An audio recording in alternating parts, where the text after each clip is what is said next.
ان سے گزارش ہے کہ وہ بیٹھ جائیں. آپ دینی جلسے میں آئی ہیں، آپ بیٹھ جائیں، اس کے بعد ہم کوئی بات کریں گے. لگاتار اتنے دنوں سے پروگرام میں آنا جانا جو ہو رہا ہے، رات بھی ڈھاکہ محبت میں ڈھاکہ سے پروگرام کر کے لوٹا 2-2:30 بجے.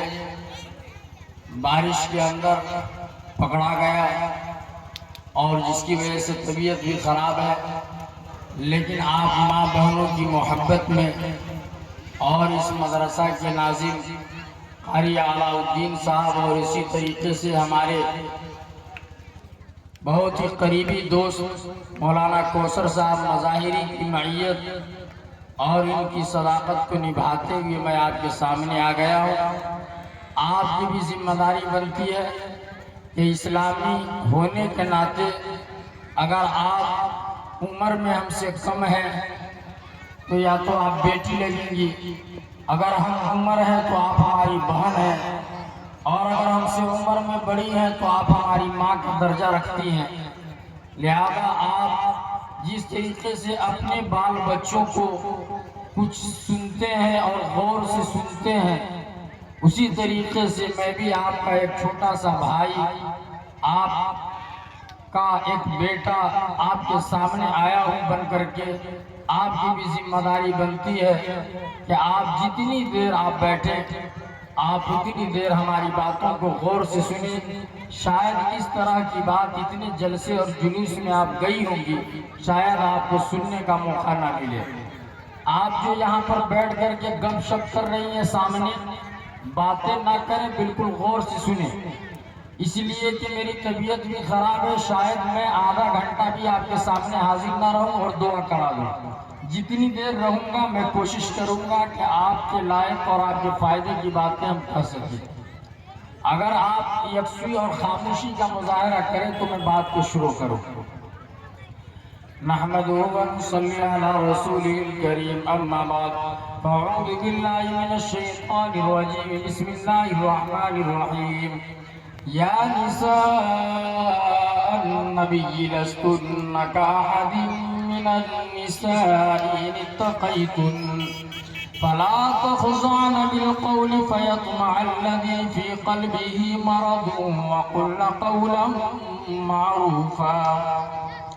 وقال تعالى لن تنالوا البر حتى تنفقوا مما تحبون. وقال تعالى والذين يكنزون الذهب والفضة ولا ينفقونها في سبيل الله فبشرهم بعذاب أليم. صدق اللہ العظیم. آپ تمام ماں بہنیں اگر درود شریف یاد ہے تو ہمارے ساتھ ساتھ پڑھیں، اپنے من میں آہستہ آہستہ پڑھیں.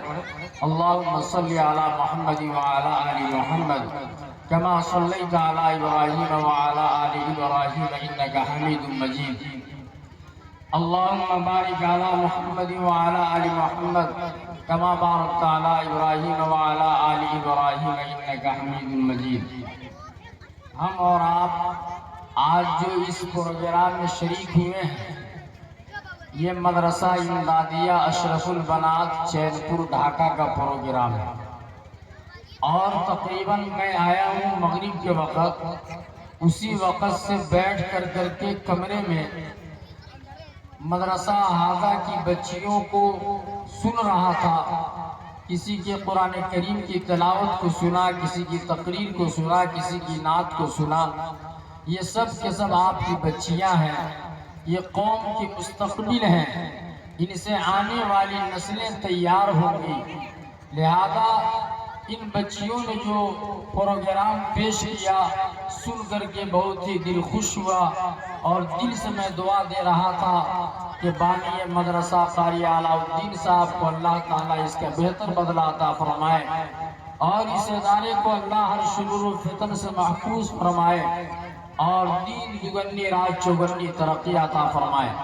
اگر آپ کے اگل بغل میں کوئی بات کرتا ہوا نظر آئے تو خاموش کرا دیں. اگر چھوٹا سا بچہ بھی ہو تو تھوڑی دیر کے لیے آپ چپ ہو جائیں.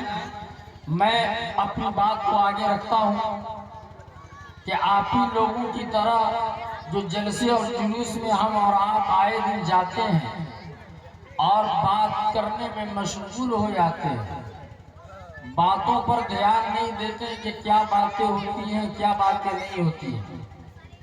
ایک واقعہ یاد آتا ہے کہ ایک نوجوان اسی طریقے سے جلسے اور جلوس میں جایا کرتا تھا، لیکن وہ آپ ہی لوگوں کی طرح باتوں میں مشغول ہو جاتا تھا. بہت دردناک واقعہ میں بتا رہا ہوں، اگر آپ نے سن لیا تو شاید آپ کی زندگی یہیں سے بدل جائے.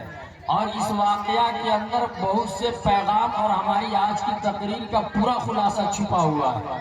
آپ ذرا سا دھیان سے سن لیں کہ وہ نوجوان جلسے جلوس میں جایا کرتا تھا، لیکن اپنے دوست اور اپنے سنگت والے ساتھیوں کے ساتھ باتیں کیا کرتا تھا. لوگ منع کرتے تھے لیکن وہ مانتا نہیں تھا. اتفاق وہ نوجوان تھا بہت بڑا مالدار، زمین و جائیداد اس کے پاس بہت تھے، بینک بیلنس اور دولت کے بہت انبار لگے ہوئے تھے. ایک مرتبہ کسی جلسے کے اندر گیا اور ہماری ہی طرح کوئی مولوی نے اس بچے سے کہا کہ بات کیوں کرتے ہو. اس نوجوان نے مولوی کی بات کو انسنا کر دیا اور باتوں میں مشغول رہا. اللہ تبارک و تعالیٰ نے اسی وقت اس نوجوان کی پکڑ کیا اور اس پر اپنا عذاب بھیجا.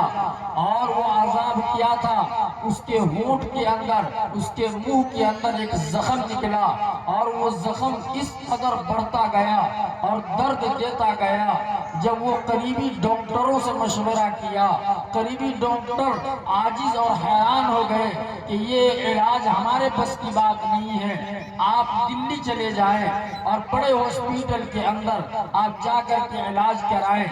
دلی جب جاتا ہے اور جب چیک اپ کراتا ہے تو ڈاکٹر یہ بتاتا ہے کہ آپ کو کینسر ہو گیا ہے. آپ کو کینسر، غور سے سنیے، بہت دردناک واقعہ ہے. پھر آپ بات میں مشغول ہیں. اسی طریقے سے یہ پاک محفل ہے، اس محفل کے اندر اللہ اور اللہ کے رسول کی باتیں ہو رہی ہیں. اگر آپ کو سننا ہے تو غور سے سنیں، نہیں سننا ہے اپنے گھر کو چلی جائیں.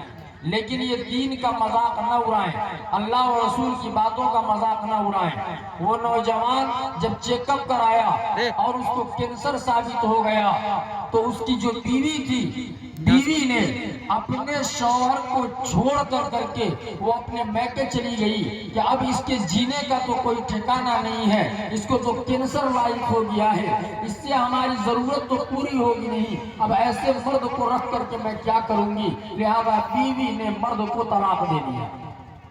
اس کے بعد وہ چلی گئی. اب یہ بیچارہ نوجوان مالدار تھا، اس علاج کے اندر زمین بھی ختم ہو گئی، اسی طریقے سے دولت بھی چلے گئے، بینک بیلنس بھی چلا گیا. کسی نے بتایا اور اتفاق کی بات یہ ہے کہ وہ دلی کے تمام بڑے بڑے ڈاکٹروں کو ایک جگہ جمع کیا اور ان تمام ڈاکٹروں نے آپس میں مشورہ کر کے امریکہ کے ایک بڑے ڈاکٹر کو جو کینسر کے مرض کا بہت ہی زبردست اسپیشلسٹ تھا اس کو بلایا. جب امریکہ کا ڈاکٹر آیا، جب اس نے اس نوجوان کے مرض کو دیکھا تو وہ یہ کہہ دیا کہ تمہارے اس مرض کا علاج ممکن نہیں ہے، اب تم بچ نہیں پاؤ گے، جتنے دن جینا ہے جی لو، گھر جا کر کے آرام کرو، تمہیں کوئی بچا نہیں سکتا. یہ بیچارہ نوجوان یہ پریشان ہو جاتا ہے کہ آخر کیا صورت ہوگی کہ میں بچ جاؤں. نوجوان نے جب امریکہ کے ڈاکٹر سے کہا تو اس ڈاکٹر نے کہا کہ ایک علاج تو ممکن ہے، وہ علاج یہ ہے کہ تمہارے دھرم کے اندر، تمہارے مذہب کے اندر ایک پاک کلام ہے جس کا نام قرآن مجید ہے، ایک پاک پوتر کتاب ہے جس کا نام قرآن شریف ہے، اور تمہارے دھرم کے اندر ایک گرو ہے جس کو لوگ مولوی کہتے ہیں، جس کو لوگ مولانا کہتے ہیں، جس کو لوگ عالم دین کہتے ہیں. تم کسی عالم دین کے پاس جاؤ، وہ عالم دین قرآن کریم کی آیتوں کو پڑھ کر کے وہ تم پر دم کرے گا، تو ہو سکتا ہے کہ اس قرآن کریم کی برکت سے اللہ تعالیٰ تمہارے کینسر جیسے خطرناک مرض سے چھٹکارا تمہیں عطا فرما دے۔ یہ نوجوان دلی سے واپس آتا ہے، آ کر کے امام صاحب کو پکڑتا ہے، امام صاحب سے روتا اور گڑگڑاتا ہے، امام صاحب سے کہتا ہے کہ آپ مجھے بچا لیجئے، ڈاکٹر نے مجھے یہ کہا ہے، آپ قرآن کریم کے ذریعے سے میرا علاج کر دیجئے۔ وہ امام صاحب کہتے ہیں کہ تم آج تک کے نماز پڑھتے تھے یا نہیں پڑھتے تھے؟ یہ نوجوان کہتا ہے کہ حضرت میں کبھی بھی نماز کا پابند نہ رہا، میں کبھی نماز کے قریب نہ گیا، میں شراب کا عادی، میں جوا کھیلنے کا عادی، میں نشہ کرنے کا عادی، میں دوسرے کی ماں بہو بیٹیوں کی عزت اور اس کے دوپٹے کو اتارنے والا آوارہ نوجوان۔ اے مولانا صاحب، میں آج آپ کے سامنے اپنے تمام گناہوں سے توبہ کرتا ہوں، میں آج کے بعد سے کبھی شراب نہیں پیوں گا، میں آج کے بعد سے کبھی کسی کی ماں نماز پڑھو، اور ساتھ ہی ساتھ جب رات کا وقت ہو جائے یا جب صبح کا وقت ہو تو شروع میں اور آخر میں 11 مرتبہ درود شریف پڑھو، اور 3 مرتبہ قل اعوذ برب الفلق اور قل اعوذ برب الناس پڑھ کر کے اپنے اس زخم پر دم کر لیا کرو۔ وہ نوجوان اسی کے مطابق عمل کرنے لگا، 1 مہینہ کا عرصہ گزرا کہ زخم ٹھیک ہونے لگا۔ الحمدللہ زخم جب مکمل ٹھیک ہو گیا تو وہ نوجوان خوشی کے مارے وہ اپنے امام صاحب کے پاس آتا ہے اور آ کر کے کہتا ہے کہ امام صاحب، جب مجھے کینسر لاحق ہو گیا تھا، جب میں بیمار پڑ گیا تھا تو میری بیوی مجھے چھوڑ کر جا چکی تھی، اب میں دوسری شادی کرنا چاہتا ہوں، آپ بتائیں کہ میں کہاں شادی کروں؟ امام صاحب نے کہا کہ اگر تم شادی کرنا چاہتے ہو اور تم مالدار ہو تو جاؤ اپنے گاؤں میں کسی مسلمان کسی بیوہ عورت کو تلاش کرو، اگر وہ بیوہ عورت اگر تمہیں مل جائے اور اس کے گھر کے اندر اگر کوئی بیٹی ہو تو اس یتیم بچی کو اپنی نکاح کے اندر لے لو، اللہ تعالیٰ اس کے ذریعے تمہارے ہر طرح کی مصیبتوں کو دور فرمائے گا۔ وہ نوجوان آتا ہے، اپنے گاؤں کے اندر بیوہ کی تلاش کرتا ہے، اتفاق سے ایک بیوہ سے ملاقات ہو جاتی ہے، اس بیوہ کو 3 بیٹی ہے لیکن تینوں جوان ہیں اور کوئی رشتہ نہیں آ رہا ہے۔ آج کا سماج بھی ہمارا ویسا ہی ہے کہ جس گھر کے اندر غربت ہوتی ہے، غریبی ہوتی ہے، لاچاری اور مجبوری ہوتی ہے، اس گھر میں رشتہ جلدی نہیں آ پاتا ہے۔ آج کا سماج مگر مچھ کی طرح وہ منہ پھیلائے ہوئے دہیج کے سامان کے لیے، وہ طرح طرح کی فرمائشوں کے لیے وہ منہ پھیلائے بیٹھا ہوا ہوتا ہے، کوئی غریب کی بچی کے ہاتھ کو پیلا کرنے کے لیے تیار نہیں ہوتا ہے۔ لیکن یہ نوجوان امام صاحب کے کہنے پر اس بیوہ عورت سے یہ فرماتے ہیں کہ اے میری ماں، آپ اپنی بڑی بچی سے میری شادی کر دیجئے، بچ گئی 2 بچی آپ کی، ان 2 بچیوں کی شادی کا خرچہ بھی میں کروں گا، یعنی کہ اپنی 2 سالی کا شادی کا نظم بھی میں کروں گا۔ وہ عورت نے پوچھا کہ تم سے یہ کس نے کہا ہے؟ امام صاحب کا حوالہ دے کر کے وہ نوجوان بولا۔ وہ عورت خوشی کے مارے اس کے آنکھ سے آنسو رواں دواں ہو گئے اور وہ تیار ہو گئی کہ ٹھیک ہے، میں اپنی بچی کی شادی آپ سے کرنے کے لیے تیار ہوں۔ وقت پر شادی کا نظم کیا گیا، امام صاحب آئے، نکاح کا خطبہ پڑھ کر کے قبیل تو کہلا دیے۔ اس کے بعد کچھ دن کے بعد یہ نوجوان اپنی دونوں سالیوں کی شادی ٹھاٹ باٹ سے، چونکہ یہ مالدار تھا اور وہ بیچاری دونوں غریب تھی، اپنی سالی کی شادی کا انتظام کیا۔ اتفاق کی بات دیکھتے چلیے کہ جس لڑکی سے ان کی شادی ہوئی یہ لڑکی بہت دیندار گھرانے کی تھی، غریب تو تھی، بیوہ کی بیٹی تو تھی، لیکن اس کی ماں نے امدادیہ اشرف البنات کے اندر بھیج کر کے قرآن کریم کی تعلیم ضرور دلوایا تھا، امدادیہ اشرف البنات کے اندر بھیج کر کے دینی مسائل ضرور سکھایا تھا، ماں باپ کے کیا حقوق ہیں وہ ضرور سکھلایا تھا، شوہر کے کیا حق ہیں وہ ضرور سکھلایا تھا۔ اے میری ماں بہنوں، غور سے سنو ذرا آگے کیا ہوتا ہے. وہ بچی روزانہ نماز پڑھتی تھی, قرآن کریم کی تلاوت کرتی تھی اور اپنے شوہر کی صحت کے لیے دعا کرتی تھی. اتفاق کی بات ہے کہ اللہ کی طرف سے ایک امتحان آ جاتا ہے. کچھ دن کے بعد اس نوجوان کا جو زخم ختم ہو چکا تھا, ٹھیک ہو چکا تھا, وہ زخم پھر ہرا ہو گیا, پھر وہ زخم پلٹ آیا. اب یہ بیچاری کو جب معلوم ہوا, جب اس بیچاری غریب لڑکی کو معلوم ہوا کہ میں تو ایک غریب گھرانے کی بیٹی ہوں, پہلے تو میری شادی نہیں ہو پا رہی تھی, کوئی میرے ہاتھ کو پیلا کرنے کے لیے تیار نہیں ہو رہا تھا. جب آج میری شادی ہو گئی اور اچھے گھرانے میں ہو گئی, جب میں شادی کرنے کے لیے تیار, اور اتفاق کی بات یہ ہے کہ اب میرے پیٹ کے اندر میرے شوہر کا بچہ بھی پل رہا ہے اور میرے شوہر کو کینسر لاحق ہو گیا ہے, اب میں کس کے سہارے زندہ رہوں گی؟ یہ میرے پیٹ کے اندر پلنے والا بچہ کس کو ابا کہے گا؟ کون اس کے سر کے اوپر دست شفقت رکھے گا؟ یہ لڑکی قرآن کریم کھول کر کے اپنے آنکھوں سے آنسو بہاتے ہوئے اللہ کے کلام سے فریاد کرتی ہے اور اللہ تعالیٰ سے فرماتی ہے کہ اے اللہ تبارک و تعالیٰ میرے شوہر کو صحت عطا فرما دے. اے میری ماں اور بانوں اور نوجوان بچیوں, آج ہم گاندھی چوک کے اوپر جو ہم زینت بنے پھرتے ہیں, آج سڑکوں کے اوپر جو ہم ٹہلتے ہوئے نظر آتے ہیں, ہمارے سر سے دوپٹہ جو غائب ہو چکا ہوتا ہے, آج ہمارے گھروں کے اندر طاقوں میں قرآن سجایا جاتا ہے, آج اس میں بہت بری عورتیں بھی دکھائی دے رہی ہیں. یہ عورتوں سے میں پوچھنا چاہتا ہوں کہ جب آپ اپنی بچیوں کی شادی کرتے ہیں, جس دن آپ رخصت کرتے ہیں, تو آپ ان کے ہاتھ کے اندر ایک قرآن کریم بھی عطا فرماتے ہیں, ایک قرآن دیتے ہیں. قرآن دینے کا کیا مقصد ہوتا ہے؟ ایک جائے نماز بھی دیتے ہیں, دینے کا کیا مقصد ہوتا ہے؟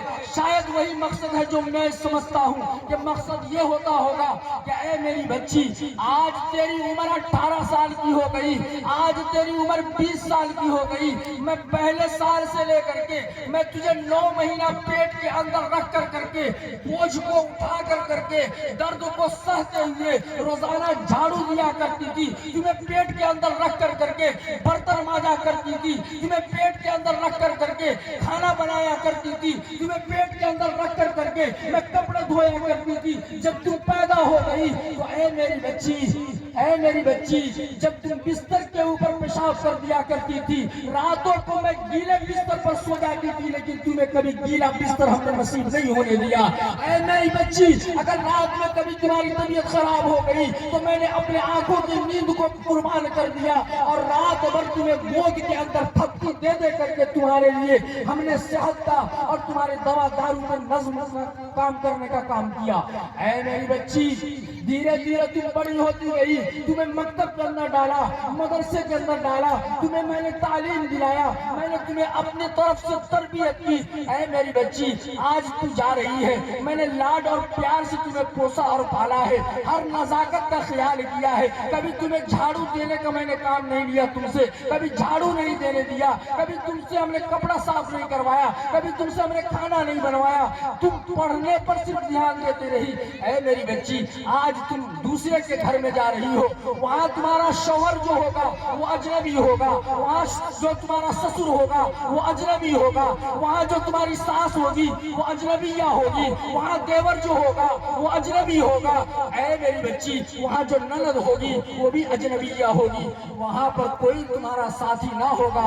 اے میری بچی, جب تمہیں کسی کام کے اوپر تمہارا شوہر تانا مارے, تمہارا سسر تانا مارے, تمہاری ساس تمہیں برا بھلا کہے, تو اے میری بچی گھبرانا نہیں, یہ قرآن کریم میں دے رہی ہوں, یہ جائے نماز میں دے رہی ہوں, اس جائے نماز کو بچھانا, قرآن کریم کو کھولنا اور اللہ سے مانگنا. قرآن کہتا ہے یا ایھا الذین آمنوا استعینوا بالصبر والصلاۃ ان اللہ مع الصابرین. اے میری بچی, اسی قرآن کریم سے آج سے یہ قرآن کریم تمہارا باپ بھی ہے, یہ قرآن کریم تمہاری ماں بھی ہے, یہ قرآن کریم تمہارا بھائی بھی ہے, یہ قرآن کریم تمہارے آنکھ سے آنسو پوچھنے کے لیے تمہاری بہن کا بھی کام کرے گا. یہی مقصد ہوتا ہے. لیکن افسوس کی بات ہے کہ ہماری بچیوں کو جو قرآن کریم دیا جاتا ہے, یہ قرآن کریم جب لے کر کے جاتی ہے, جس بکسے میں بند کر کے دیا جاتا ہے, صرف سال میں ایک دن کھلتا ہے, وہ شب برات کا دن ہوتا ہے. وہ شب برات کا دن ہوتا ہے۔ افسوس کی بات ہے جس دن سے ہم نے قرآن کریم سے اپنا رشتہ الگ کر لیا، کمزور کر لیا ہے میری بچی۔ ہماری کوکھ سے کوئی شرابی پیدا ہو رہا ہے، شرابی بھی کسی عورت کی کوکھ سے پیدا ہوتا ہے، کوئی جواری پیدا ہو رہا ہے، کوئی خبیث قسم کا انسان پیدا ہو رہا ہے، کوئی چوک چوراہوں پر اور کالج اور یونیورسٹی کے دروازے پر کھڑے ہو کر کے دوسرے کی بہو بیٹیوں کو تارتا ہوا نظر آتا ہے۔ آخر وہ کون بچہ ہوتا ہے؟ وہ بھی کسی عورت کا بیٹا ہوتا ہے۔ آخر ایسا دن کیوں دیکھنا پڑا؟ ہم نے اپنی کوکھ کو سلامت نہیں رکھا، ہم نے اپنی کوکھ کو سلامت نہیں رکھا۔ لہذا آپ غور سے توجہ دیجئے، میں کہانی کہہ رہا تھا اس نوجوان کا کہ جب اس لڑکی کو معلوم ہوا کہ میرے شوہر کو ایسا ہو گیا، وہ لڑکی روزانہ قرآن کریم پڑھنے لگی۔ اتفاق کی بات، ادھر شوہر کا غم کہ شوہر کو کینسر لائی، پیٹ کے اندر پل رہا بچہ، کھانے کی طبیعت نہیں، بھوک ختم ہو گئی، وہ بیچاری کمزور، دھیرے دھیرے کمزور ہوتی چلی گئی، دھیرے دھیرے کمزور ہوتی چلی گئی۔ جب اٹھتی ہے تو چکر کھا کر کے گر جاتی ہے، جب جھاڑو دیتی ہے تو چکر آنے لگتا ہے، جب بستر کرتی ہے تو چکر آنے لگتا ہے۔ ادھر شوہر کا غم ستا رہا ہے، ادھر پیٹ میں پل رہا بچے کے مستقبل کی فکر اس کو ستا رہی ہے کہ اس کے ساتھ کیا بنے گا، میرے شوہر کا کیا بنے گا، میں ایک غریب لڑکی، میں ایک بیوہ کی بیٹی، جب میرا کوئی ہاتھ پھیلا نہیں کر رہا تھا، جب اس نوجوان نے میرے ہاتھ کو تھاما، آج اس نوجوان کو بھی اللہ مجھ سے لینا چاہتا ہے۔ اللہ سے وہ رات میں اٹھ کر کے ایک مولانا نے کہا کہ ایک کام کرو میری بچی، تم بہت دیندار معلوم ہوتی ہو، رات میں تہجد کے وقت، رات میں تہجد جانتے ہیں نا آپ پڑھتے بھی ہوئیے گا ماشاءاللہ، 5 وقت نماز میں نہیں پڑھیے گا، تہجد کا نہیں پڑھیے گا، 5 وقت نماز تو ہوگا نہیں لیکن تہجد ہوگا۔ سامنے رمضان کا مہینہ آ رہا ہے، روزہ رکھنے میں عورتیں آگے اور نماز پڑھنے میں پیچھے، شب برات کا روزہ، رجب کا روزہ، طہا کا روزہ اور کون کون نفلی روزہ، یہ سب پوچھے گی، لیکن مولانا صاحب فجر کی نماز آج ہم نہیں پڑھے، اس کا کیا سزا ہے، نہیں کہو پوچھے۔ یہ ہے ہمارا اور آپ کا حال، جبکہ روزہ کا نمبر بعد میں، نماز کا نمبر پہلے۔ وقت نہیں ہے چونکہ آپ لوگ بھی دھیرے دھیرے وقت 11 بجنے والا ہے اور میرے پاس وقت کم ہے، ورنہ صرف نماز پر ایک واقعہ سناتا تو شاید آپ آج توبہ کر لیتی کہ میں نماز آپ کے بعد سے کبھی نہیں چھوڑوں۔ آئیے اس لڑکی کا کہانی سناؤں۔ اس لڑکی کو کہا گیا کہ رات میں اٹھ کر کے تم اسماء الحسنی جو اللہ تبارک و تعالیٰ کے 99 صفاتی نام ہے، جس کو 28ویں پارے کے اندر بھی کچھ ناموں کو ایک جگہ پر جمع کیا گیا۔ هو اللہ الذی لا الہ الا هو عالم الغیب والشہادہ هو الرحمن الرحیم هو اللہ الذی لا الہ الا هو الملک القدوس السلام المؤمن المہیمن العزیز الجبار المتکبر سبحان اللہ عما یشرکون هو اللہ الخالق البارئ المصور له الاسماء الحسنی، کہ ان اسماء حسنہ کو پڑھ کر کے تم اللہ سے مانگنا، اللہ تمہاری دعا کو ضرور قبول فرمائے گا۔ وہ لڑکی دھیرے دھیرے وہ دعا کرنے لگی، نماز پڑھنے لگی، قرآن کریم روزانہ رات میں کھول کر کے آپ لوگوں کی طرح کسی جلسے میں گئی تھی اور ہماری طرح کسی مولوی نے بتایا تھا کہ جو عورت رات میں سونے کے وقت سورہ واقعہ کو 3 مرتبہ پڑھ کر کے اپنے شوہر کی حفاظت کے لیے اگر دعا مانگتی ہے، اللہ اس کی دعا کو رد نہیں کرتا ہے، قبول کر کے رہتا ہے۔ بے شک ہاں، آپ کو شوہر اگر کہیں سے بیچارہ کما کر کے آیا، صبح سے نکلا ہے، دھوپ اور پسینے میں شرابور ہے، تھکا مادہ ہے، بھوکا پیاسا ہے، آپ کے بدن کے اوپر کپڑا کیسے بہترین ہو اس کی فکر اس کو ستا رہی ہے۔